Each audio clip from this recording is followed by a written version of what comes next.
All right, I'm the flatratemaster. We're going to do an update on the X-Core from Gearwrench impact extensions. Full disclosure, I paid for these.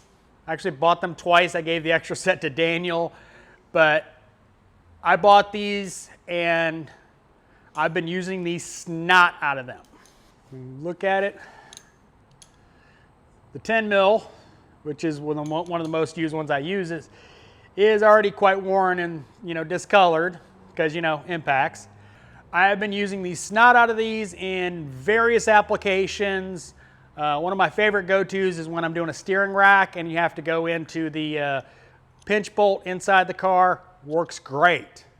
And I like having the 11 because that's unfortunately commonly used for those pinch bolts. 10 too, but have I felt the need to replace these with the snap-on versions? No. These have been awesome. I have 10, 12, and 14 in snap-on, and we now have a snap-on rep, so I could buy them off the snap-on truck, but I have not felt the need to actually buy them. Now, Daniel, I think, had one come apart, but I have not had that issue. Both were bought on Amazon. There was a screw up with my shipping, so I wound up getting a free set, but anyway. But I have been using the snot out of these in almost all the sizes. But anyway, I use the snot out of it all the way up to 15. 15 comes in real handy when you're doing engine mounts on GM products. 15 mil.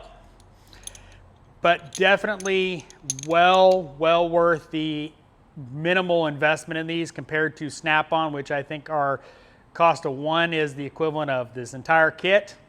I will put a Amazon affiliate link in a pinned comment, but I can't recommend these enough. They've been awesome.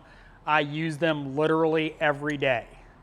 They hang in the back of my cart and I use them all day long, every day. They've been awesome. Hope you enjoyed this review. As always, thanks for watching. I am the Flat Rate Master.